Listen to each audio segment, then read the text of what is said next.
You know the problem with naming a company after an individual?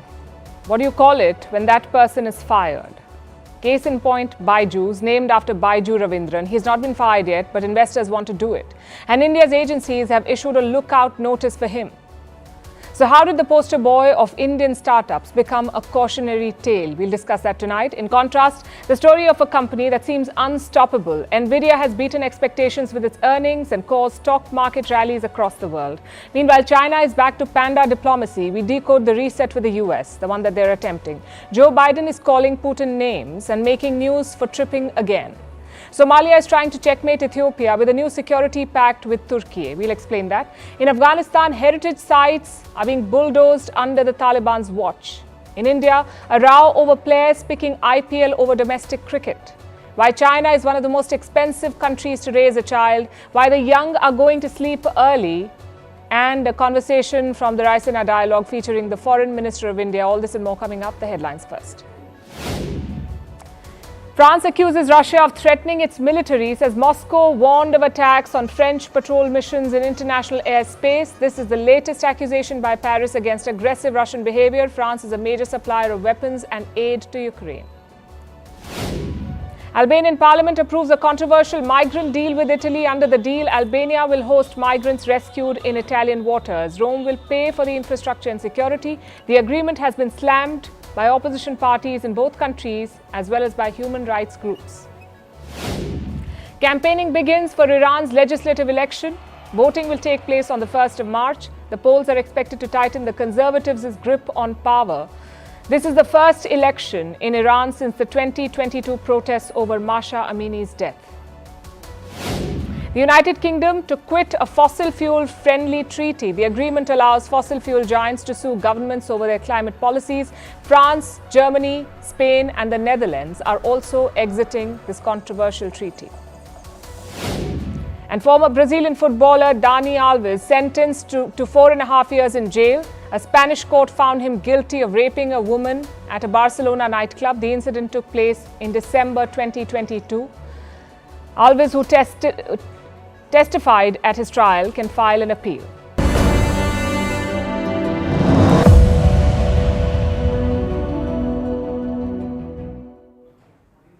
Has the road run out for Byjus? I don't just mean the company, I mean the man behind it too. Byju Raveendran. He donned many hats in the last few years. Celebrity founder, rock star CEO and now embattled businessman.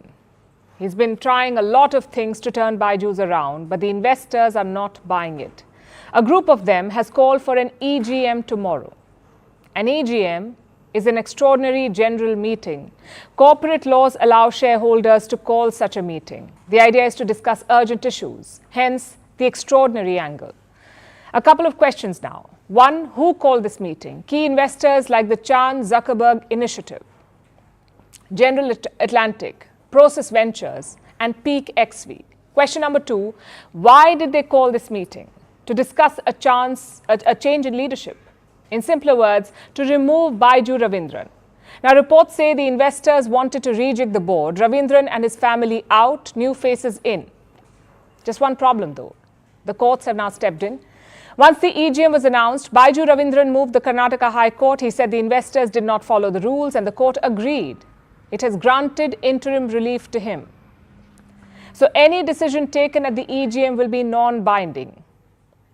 Assume the shareholders decide to fire Byju Raveendran. That decision won't take immediate effect, not until this court case is settled. So he's hanging by a thread. The next court hearing is on the 13th of March. That will give us more clarity on Raveendran's future. But frankly, it doesn't look good. Multiple petitions have been filed against Byjus at the Company Law Tribunal. And what do they want? To begin with, insolvency proceedings. Again, in simpler words, they want to declare that Byjus is bankrupt. The first such petition was heard on the 6th of February. It was filed by a marketing vendor called Surfer Technology. The second was filed by an international lender called Glass Trust Company. And the third by a BPO firm called Teleperformance Business Services. All of them want the same thing. Declare Byjus bankrupt, take legal action and sell off assets to pay the debt. But not everyone is waiting around for that. Some Byjus customers are taking matters into their own hands. Like these parents who've gone viral on social media, they wanted a refund for an unused learning program. After weeks of trying, they lost it.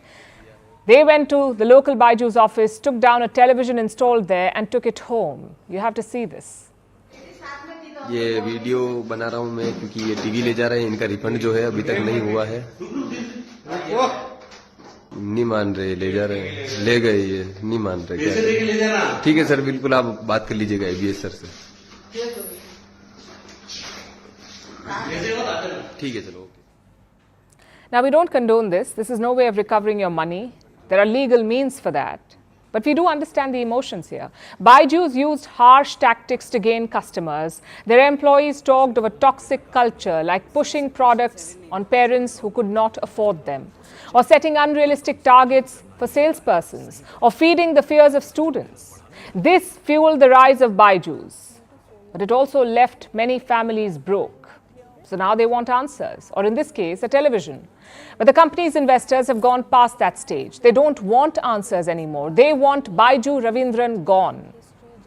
Even law enforcement agencies are in the loop. Reports say the ED has issued a lookout circular for Byju Raveendran. Now, the ED is India's economic intelligence agency. The Enforcement Directorate, that's what it's called. It fights financial crimes. And right now, the ED thinks Raveendran is a flight risk. So reports say the Immigration Bureau has been asked to keep an eye out to make sure that he does not leave India. Now, the ED's case is a different one. It concerns violations of foreign exchange rules. And how much money are we talking about? Almost 9,300 crore rupees, that is close to $1 billion. So the walls are closing in on Byju Raveendran. His investors want him out. His lenders want him declared bankrupt. His customers want their money back, and law enforcement is looking to nail him. It's quite a fall for this company. Byju's was once the poster child of Indian startups. It was valued at $22 billion, but today it's at risk of being sold for parts. Such headlines are not a good look for India. Think of what it says about corporate governance in the country, about company leadership. You have a man who names a company after himself, takes millions from investors, takes wrong decisions, and then tanks the whole thing. It's not just his money that is gone, it's also investors and funds. And Byju's is not alone. We've seen another example, and many other examples, in fact, in India, like the Sony Z fiasco. Again, the issue was poor corporate governance. In Z, the top leadership is accused of siphoning money, the money of investors and shareholders, people who put their hard-earned income in their hands. What message does it send to ordinary Indians looking to invest in the stock market, or foreign investors for that matter? So such issues are not limited to one company. They affect the whole brand. They can erode trust in Indian markets, which is why it's important to course correct, to set the house in order, to review expansion strategies, to scale back nonsensical valuations, and most importantly, to hold people accountable. It's a test for Byju's and India. For our next story, let's go back in time. The year was 1993. Jensen Huang was sitting at a California diner. He had two other people with him. Together, they were starting a new company. They wanted to make a graphics chip, one that would make competitors green with envy. They chose the name Envision. But it was already taken.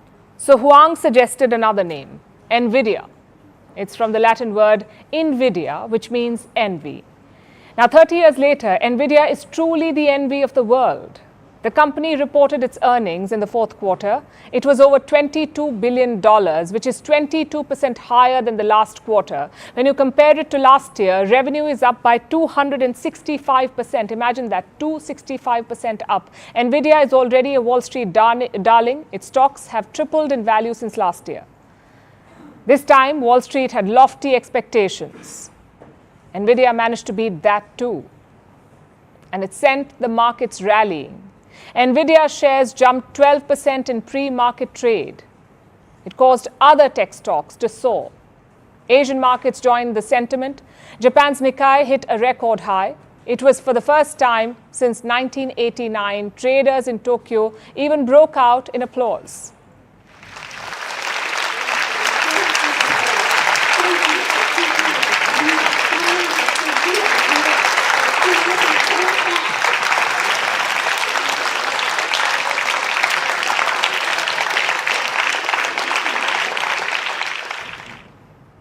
Europe's stock 600 hit a two-year high. It rose to almost 496 points in early trade. So the mood in the markets is bullish, and it's driven by artificial intelligence.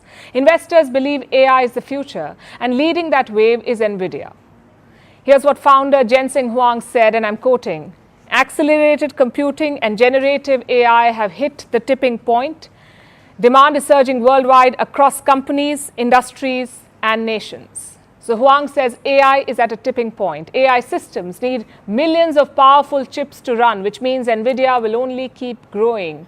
This company is the world's most valuable chip maker. It dominates the market for chips, especially used in artificial intelligence systems.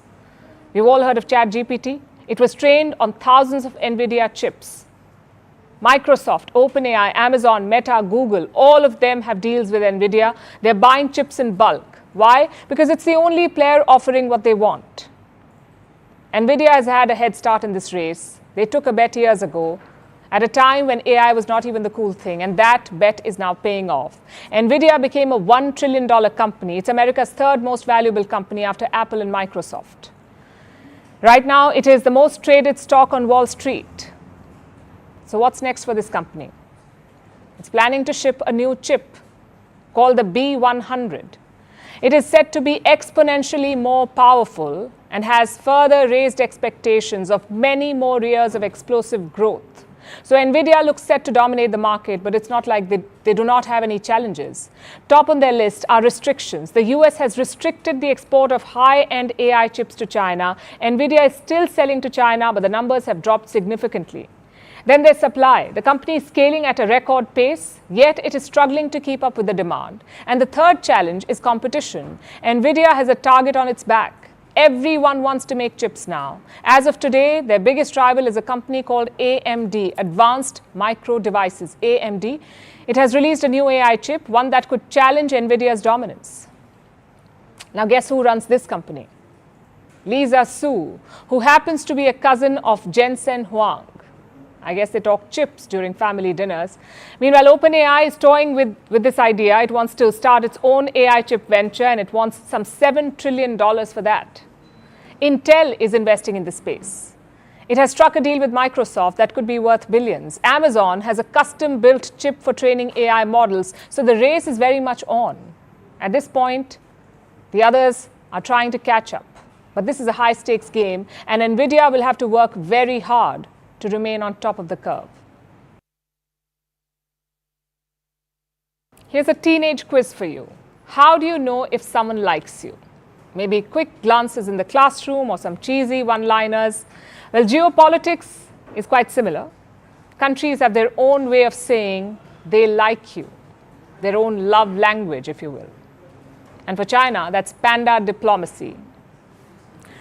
I'm talking about pandas, these guys, giant pandas. They're the rarest members of the bear family. You can find them only in China. If you see them in zoos abroad, China gifted it to them. It's Beijing's way of reaching out. But in the last few years, panda diplomacy has struggled because China began pulling them out from the US. Zoos in Memphis, Tennessee, and Washington had to return their pandas. And why was that? Again, geopolitics. China-US competition intensified in the last few years, especially after the 2018 trade war. So Beijing took the pandas back. Then why are we talking about them tonight? Because panda diplomacy is making a comeback. China is working to send 2 of them to the San Diego Zoo. As far as I know, relevant Chinese institutions have already signed agreements with Zoo Madrid in Spain and the San Diego Zoo in the United States on a new round of cooperation in giant panda protection. Now, this is quite symbolic. A, because China is making a U-turn. Last year, Chinese social media accused the US of mistreating pandas. But 1 year on, Beijing is sending more. And B, because Americans are obsessed with pandas. We saw that in November last year.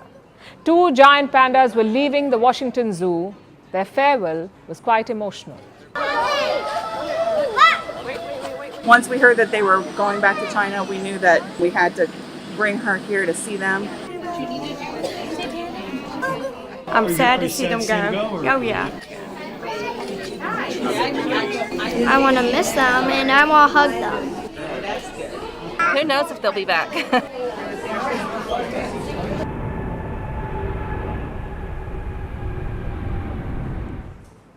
Now we come to the politics. Pandas have played a key role in the US-China relationship. It dates back to 1972. That's when US President Richard Nixon visited China. He met Mao Zedong, buried the hatchet and got pandas in return. So in 1972, these bears signaled a reset, a new chapter in US-China relations. Is 2024 going to be the same? Well, yes and no. The relations are a lot better than during the pandemic. Back then, it was daily abuse. They couldn't agree on anything. But in the last few months, we've seen a change. A lot of top US officials traveled to Beijing. Treasury Chief Janet Yellen, Commerce Secretary Gina Raimondo, and Secretary of State Antony Blinken. That set the stage for the big meeting. Xi Jinping visited the US for the first time in 6 years. He also held talks with Joe Biden. Nothing big came out of those conversations, but the idea itself was welcome. Keep talking to each other. I guess the question is, why? Xi Jinping is not about to abandon his global ambitions, nor will the US give up its position. So why are they taking a step back? A couple of reasons. Number one, financial stress. China's economy has had a bad couple of years. Growth is sluggish, youth unemployment is high, and investor confidence is low.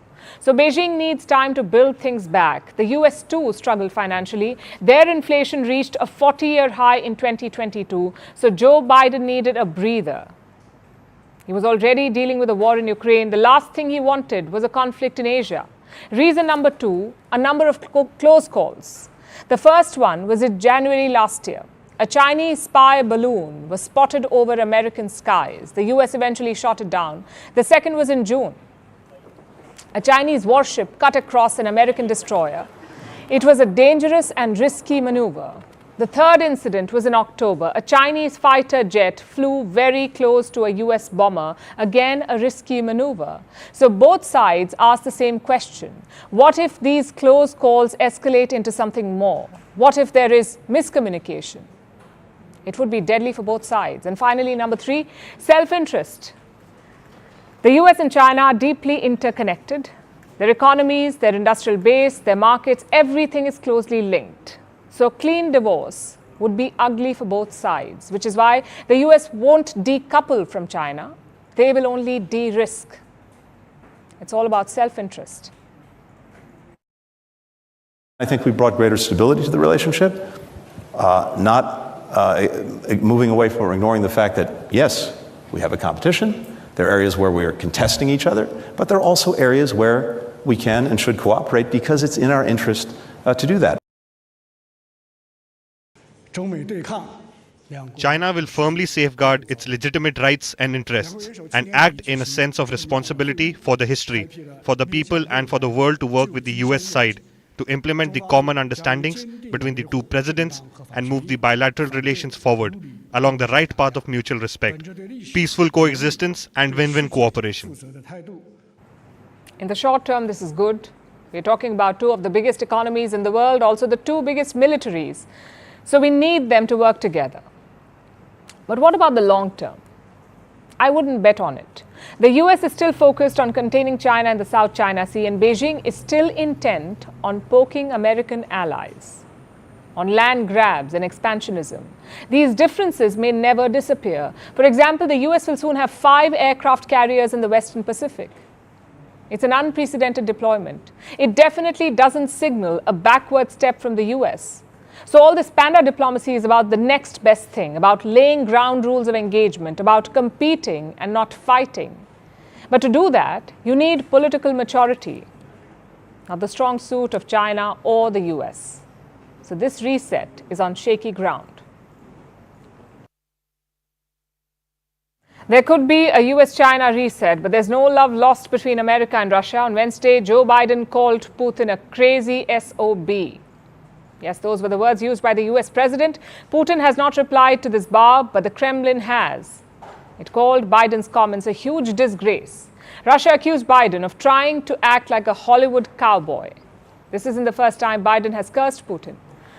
He's called him a pure thug, a war criminal, a butcher. But even by those standards, this one was harsh. So what explains Biden's verbal outburst? Is he sharpening his attack for the election year? Our next report tells you. On Wednesday, Joe Biden was at San Francisco. He was attending a fundraiser. Biden started talking about climate, but he soon changed tune. He talked about Putin. Here's what he said. We have a crazy SOB like Putin and others, and we always have to worry about nuclear conflict. But the existential threat to humanity is climate. Doesn't sound very presidential, but those were Biden's words. The theme was simple. Climate is a threat, but Putin is a crazy SOB. Of course, no one expected him to heap praises on the Russian president. He's called him a thug before. He's called him a war criminal. But SOB may be pushing it. Not that Biden hasn't said it before. In January 2022, he was caught on a hot mic. He used the same term of abuse for a reporter. Will you take questions on inflation then? Let's move. Thank you. Thank you Do all. you think inflation is a political liability? That's a great asset. More inflation. What a stupid son of a... So what did Putin have to say about this? It was just days ago that he said he preferred Biden over Trump. So I'm sure he wasn't expecting SOB in return. But the Russian president is yet to reply. However, the Kremlin has. They've accused Biden of trying to act like a Hollywood cowboy. The use of such language against the head of another state by the President of the United States is unlikely to infringe our President, President Putin. But probably it debases those who use such vocabulary. It may seem as an attempt to appear as a cowboy from Hollywood, but frankly speaking, I do not think it is possible. World leaders abusing is often funny. But was this part of Biden's script? Is it part of his election campaign? Donald Trump has long been accused of being soft on Russia and Putin. Biden promised to change that when he was elected. And he did. There's no love lost between him and Putin. But abusing takes it to a whole new level. But Putin isn't the only enemy Biden has. You see these stairs? That's his arch nemesis. And he was caught stumbling on it once again. Those are the stairs to Air Force One, his presidential plane. He has stumbled on them, he has fallen on them. He's gripped the handle tight just to avoid another tumble. He's even swapped the long stairs for the shorter one, entering the plane at a lower deck. But none of that seems to have helped. He's still stumbling. The US president is 81 years old. He will turn 82 just 2 weeks after the election this year. Most Americans think he's too old to serve. Many believe he should step down. Biden's campaign is trying to change that. They're trying to show that he's capable and agile enough to serve another term. Explains the hard-hitting attacks on his political enemies. But the one thing that he keeps faltering at the most are the humble stares.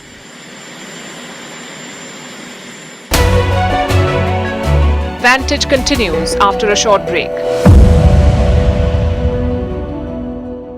Every state, Haryana has tried this before, Maharashtra has tried this before. There is a problem of jobs, good quality jobs, and locals being employed. So this is, they claim, their way of redressing that problem. This is not the way. This is not the way. There is. Tell me how much money have they spent on skilling? Zakar, let me tell you an experiment Infosys did many years ago when I was there. You know, Meera Kumar, social welfare minister in the UPS said, reserved community is not being hired and all kind of thing. We made an experiment with Tribal IT. We got 100 engineering graduates from the reserved community who had not got jobs. We paid 1.5 crore for a 6-month training, and all of them got jobs. Most of them, almost all got jobs. Some got 2 or 3 jobs. We did another batch of 100. Almost all of them got jobs. They're very good people. They have to be trained. And then for the third batch, we told them to go to Delhi to get money. They went to social welfare department. They asked for a bribe to give money. That's the status in Delhi that time. That is the bribe government. Now you see, people will get jobs. This is not the way. Nobody is coming in the way. Everybody wants locals to get job wherever you are. That's the policy. Nobody has discriminated against Kannadigas. Kannadigas are getting at least 50-55% of jobs. They go to all engineering colleges, hire people, and they come. But this is not the way. This is not the way. I think, and remember, in Tamil Nadu today, they announced in the budget the PLI scheme where above a certain income level, salary level, they'll give 30% subsidy for a new job by a GCC. Last year, Hyderabad hired more people in technology than Bangalore for the...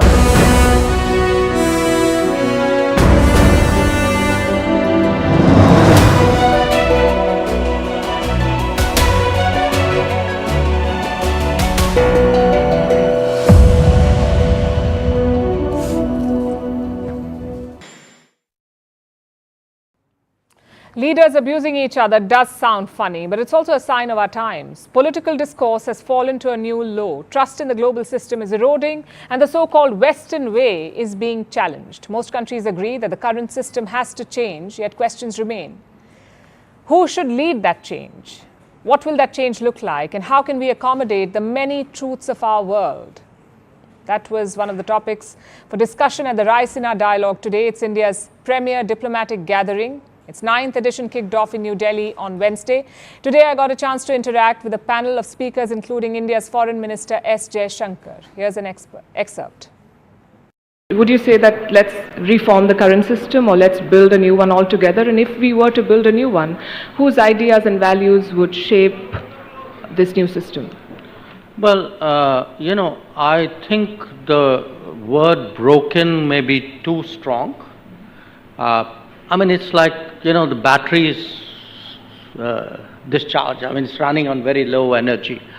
But it's also, I think, you need a different framework in a way. So you'll have to take the bits which work and I wouldn't completely reject what we have. But obviously there's a very strong case for a very radical change. And we need a radical change because, look, it's a common sense proposition. If you take the UN, when the UN was invented, it had at least about approximately 50 members. We have 4 times the members. So it's a common sense proposition. The West, as the dominant force earlier, is largely responsible for where we are today. But I think the new players haven't helped. Again, if you take UN Security Council reform, the biggest opposer is not a Western country. Anwar Gargash, where does the UAE and West Asia fit in the current global system? Financially, you resemble Western countries in terms of per capita GDP and etc. But based on history and shared experience, one would say you're closer to the global south. So let's hear it from you. Where do you see yourself? We have a foot here and a foot there. We are on the one hand a country that has various interest and political investment in the rise of the global south. But at the same time, we also don't look like the global south in terms of our economy and in terms of our socio-economic environment. But definitely we have an interest. Now, as a smaller state here, we are also concerned very much that we are, that the global system, countries that are our size will fall within the cracks.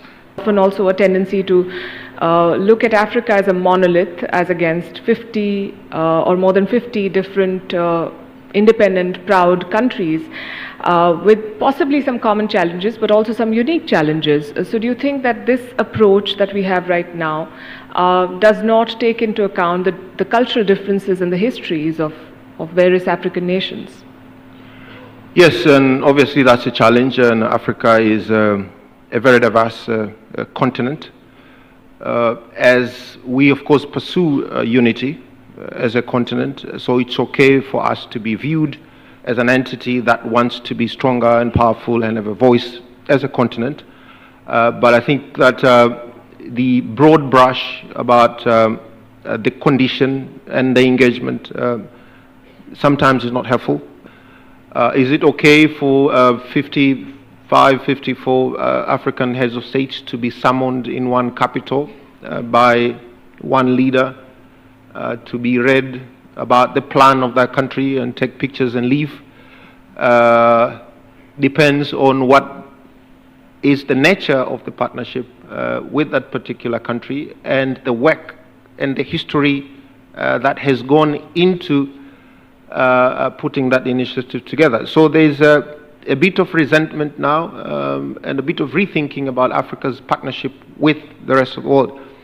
Just, equitable future has to start with acknowledgement of the structural asymmetry and historic injustices that has led to a condition that Africa finds itself.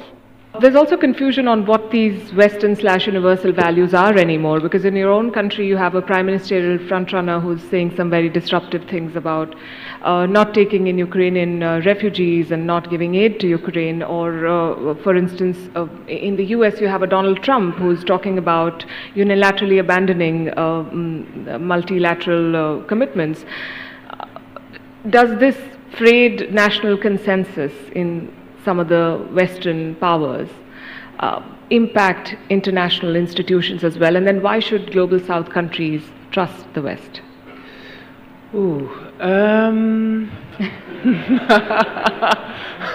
Putting me on the spot. It's also about humanity. If we look at the people in our country, we want the best for them. And the only way we can do that in these times is to work together. Let me use a really small example. I'm convinced that the European Union and the Indo-Pacific are interconnected. If there's not security in the Indo-Pacific, or not, there's an economy is decreasing, it will affect the European Union. Our next story is from the Horn of Africa, from Somalia, where President Hassan Sheikh Mahmoud has made a strategic play. A deal with Turkey. The Somali government has approved a maritime security pact with Turkey. Turkey has been authorized to build up, train and equip the Somali Navy, and it's not just that, they will also defend Somalia's territorial waters. That's what reports say. Do you know what that means? Turkish warships could be patrolling Somalia's coast. They could be active in the Indian Ocean for the duration of 10 years. But why did Somalia pick Turkey of all? Why does it want this partnership? For many reasons. Somalia has been dealing with a terror insurgency for almost 2 decades. Recently, there's been a rise in piracy along the Somali coast. And of course, there's the chaos in the Red Sea, with the Yemen-based Houthis disrupting global trade. All these are important reasons. But Somalia's primary target is different. Listen to this. With this pact, Turkey will protect the Somali coast from pirates, terrorists, anyone that violates our maritime borders like Ethiopia.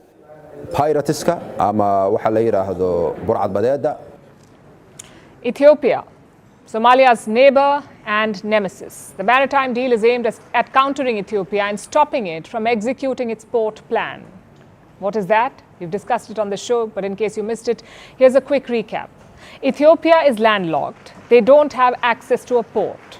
But their Prime Minister Abiy Ahmed wants it. He believes that a port is essential for Ethiopia's growth.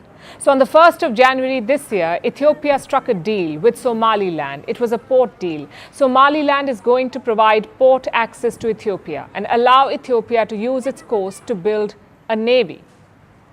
One small problem though. Somaliland is not officially an independent nation. It is considered a breakaway part of Somalia by the entire international community, meaning no country in the world has recognized Somaliland. None. It tried to separate from Somalia in 1991, and since then it has been de facto independent, but no one recognizes Somaliland as an independent nation. To the world, Somaliland is a part of Somalia. And that is why there are tensions, because Ethiopia is now dealing with them like they are an independent nation. Of course, Somalia was outraged by this port deal, also because it won't end there. Reports say Ethiopia could officially recognize Somaliland's independence. And Mogadishu will never allow this. It wants Ethiopia to rescind the offer, and that's where Turkey comes in. The new maritime deal could help Somalia. The Ethiopian government has violated the sovereignty, integrity and the union of Somalia by engaging in illegal agreements with parts of Somalia without legal basis. Therefore, the Somali president made efforts to convince Ethiopia to respect the Somali territorial independence and unity as a neighbor and retract its decision.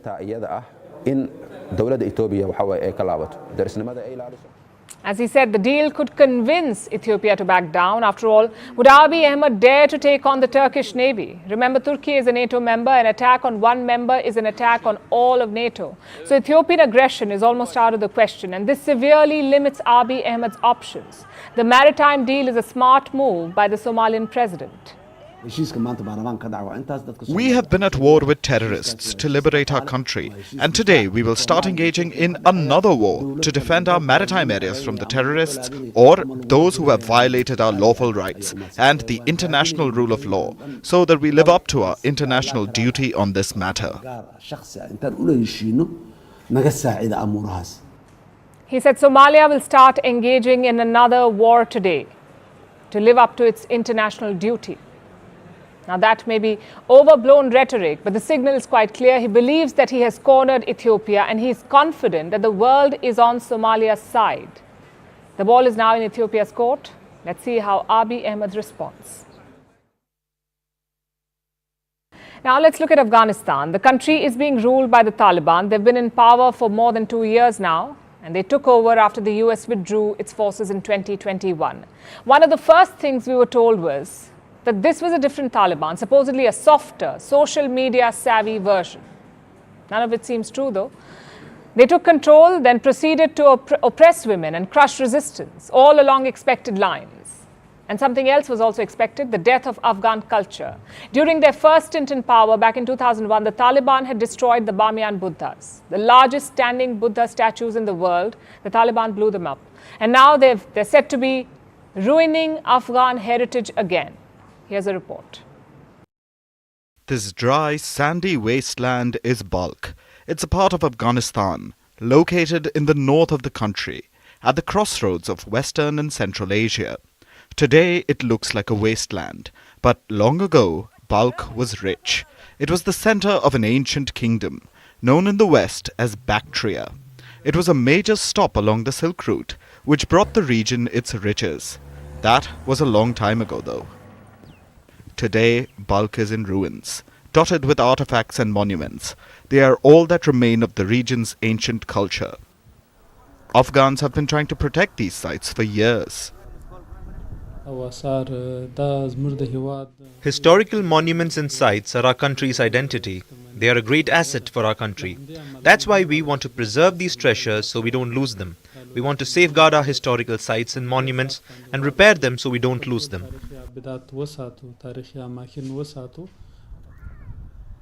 But this heritage is at risk. The sites are a hunting ground for looters, and the thieves have been growing bold, bulldozing monuments to scour through the remains. A study is being conducted by the University of Chicago. It uses satellite images to track Afghan heritage sites. The university says hundreds of Bactrian sites are being looted, at a pace of one a week. This has been the trend for years, since 2018, and it continues even now, under the Taliban. At least 37 sites have been looted after the Taliban took over Afghanistan. That brings the total to over 200, and there seems to be no end in sight. The Taliban say they aren't involved. They even claim to have 800 soldiers guarding the ruins. So either the guards are ineffective or they are involved in the looting. And there are incentives for this. Afghanistan's economy has tanked since the Taliban took over. People are looking for ways to make ends meet. And there's a lucrative black market for looted artifacts. Researchers believe anything that is found is smuggled out via Iran and Pakistan. The artifacts then make their way to the West or East Asia, where they are sold to private collectors in illegal auctions, or even make their way to museums. Artifact smuggling is common in war-torn countries. Local warlords do it to raise funds so that they can buy weapons. The Taliban had done this before they took over, and some members may still be doing this for money. But there is another suspect as well, the Islamic State. The Islamic State terror group is trying to expand in Afghanistan. It has regularly attacked the Taliban regime since 2021. Balkh is a province where the Islamic State is active. Last year, they even killed the region's Taliban-appointed governor. So the Islamic State could be looting artifacts to fund their activities. Whatever the case, the bottom line is that Afghan heritage is being looted.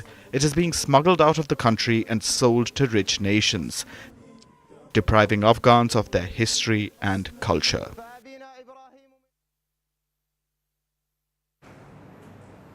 How do you make it to the Indian cricket team? Depends on who you ask. The older generation of fans will say this: play cricket, play domestic cricket, grind out the runs or wickets, eventually the call will come. But ask younger fans and you will get a different answer. They may say learn the big shots, get an IPL contract, dazzle some big crowds, and eventually the call will come. Some of the younger players like the second route, the IPL one. It is shorter, quicker and more lucrative. But the Indian Cricket Board is not too happy. That's the BCCI, the Board of Cricket Control for Cricket in India, BCCI.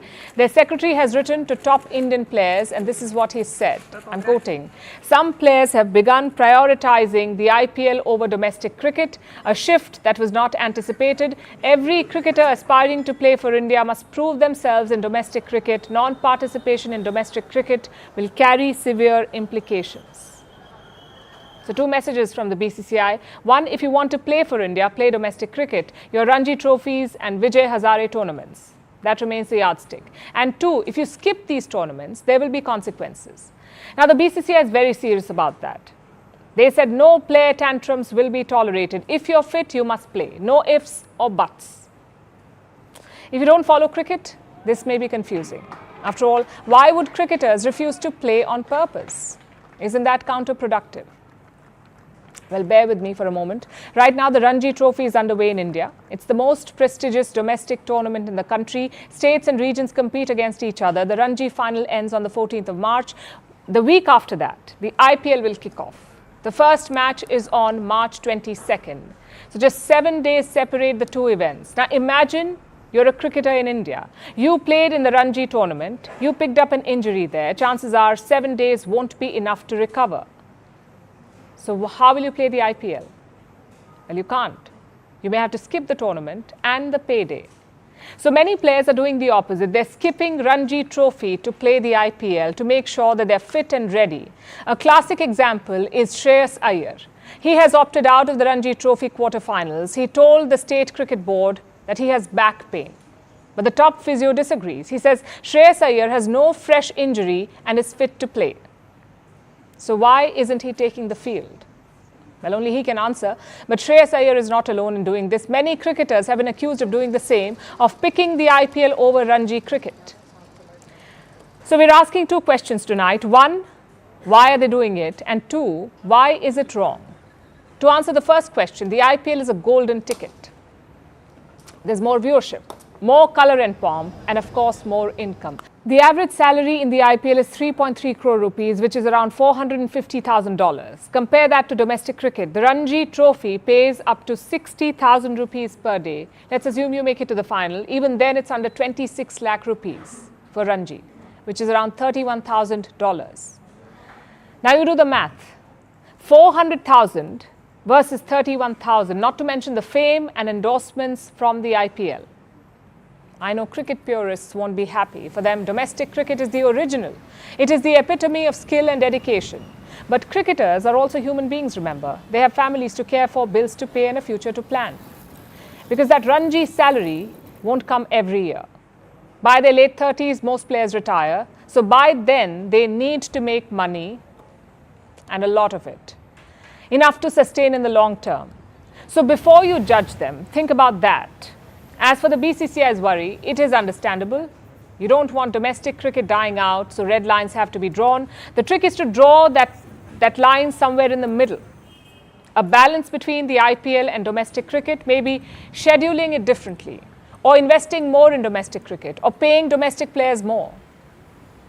What doesn't help is online trolling and criticism. These players are not picking money over their country, they're picking livelihood and stability. Now let's talk about the global baby bust. It's a story you can set your watch by. Every few weeks there is a new report or data telling us that birth rate is falling in a country.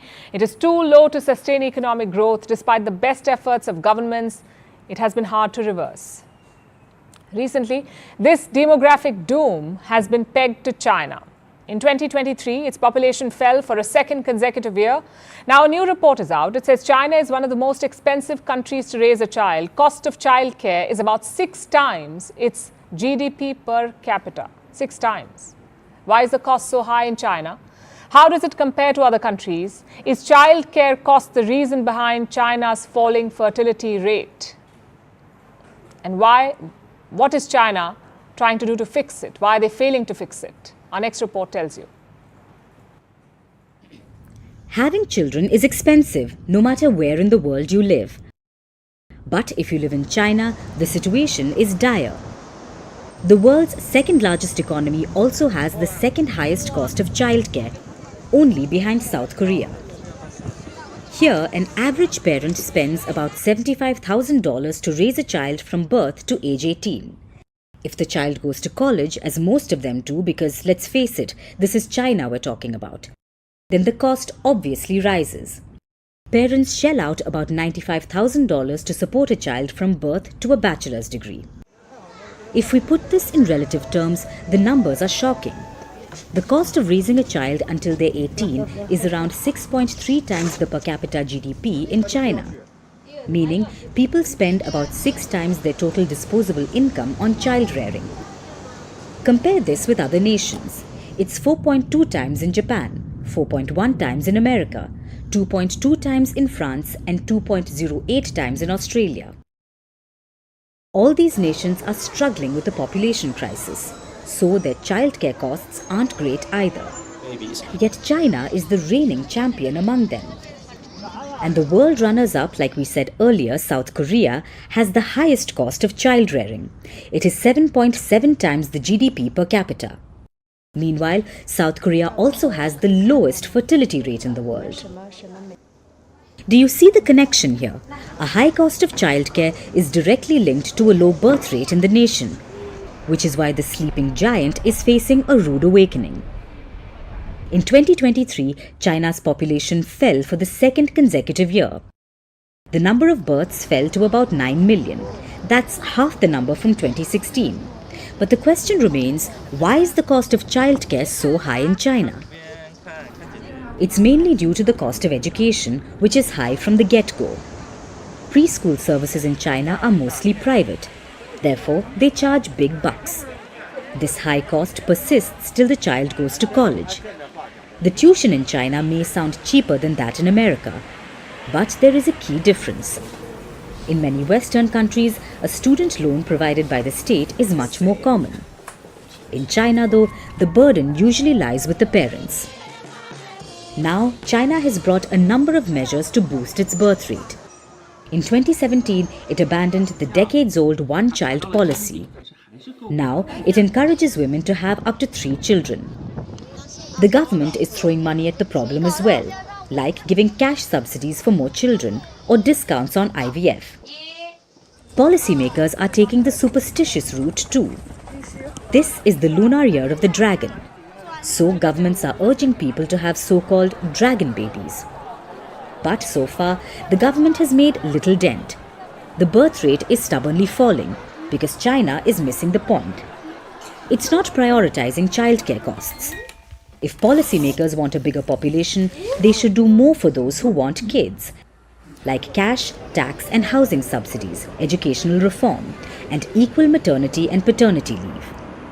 Because as long as China has such high fertility costs, it will continue to be among the countries with the lowest fertility rate.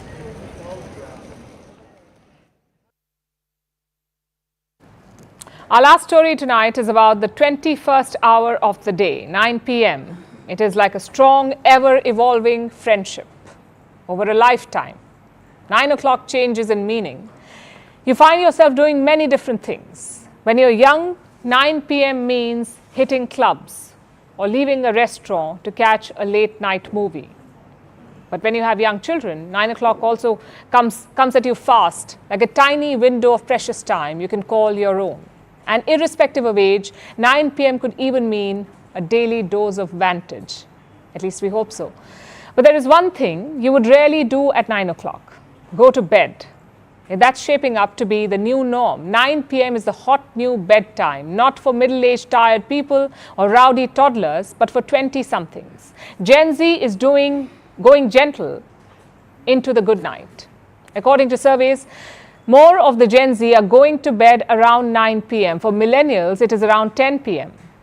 The young are getting almost 10 hours of sleep as well. According to surveys, Gen Z gets about 9 hours and 28 minutes of sleep. This is the average. That's an 8% increase in a decade. But are the young missing out on having fun then? According to reports, that is not the case. They're going out just as much, but in the daylight. In the US, for instance, 4 p.m. to 6 p.m. is the new prime time for restaurants. The slot makes up 31% of reservations, up from 19% in 2017. Meanwhile, the proportion of reservations between 6 p.m. and midnight has declined. So businesses are keeping up, bars are experimenting with daytime dance parties. Some restaurants held the New Year's Eve countdown at 8 p.m. so people could get settled in bed by 11 p.m. Sleeping in early is also making time at home more appealing. In India, for instance, 53% Gen Z feel good about staying home. 43% feel it is their favorite place to be. Now, brands are tapping into that. Furniture moguls in India say that they're targeting a younger audience. So how did this shift come about? Well, there are three main reasons. First, the pandemic. It contributed with work from home. The young did not go out that much, and they took control of their shut-eye. The second big shift came after the pandemic with the rise of the gig economy. According to global surveys, 40% of Gen Z workers hold two jobs, meaning they have a 9-to-5 job, but before that they have another one, an additional gig, which they try to finish from 5 to 9. So they sleep earlier and get work done early in the morning. But experts say the third reason is the biggest. Gen Z thrives on trends, and now sleep has become a wellness trend. There is a strong link between sleep and health. There is more research than ever to prove this. Experts say insufficient sleep is a global health epidemic. 62% adults do not get enough sleep, with sleep averaging at just 6.8 hours a day. But Gen Z want to change that. They're well informed about the importance of sleep, so they are pushing themselves to sleep early. But there's a flip side here. You see, sleep is a passive process, much like breathing, digesting food, or growing a beard. You have as much control over sleep as you do over breathing. So, to a large degree, when and how much you sleep is governed by genetics, which is why some people are morning larks and others are night owls. People have a natural biological clock. It differs from person to person and it changes with age. Generally, 10-year-olds want to go to bed late, 20-year-olds even later. But by the time people hit their 50s or 60s, they want to go to bed much earlier. Plus, adequate amount of sleep also depends on people. There is no particular number. For some, 7 hours of sleep is enough. Others need 10 hours. So understanding the importance of sleep or prioritizing sleep is good, but forcing yourself to sleep at 9 p.m. feels like manufacturing a jet lag. You're better off sleeping on this sleep trend. Vantage continues after a short break.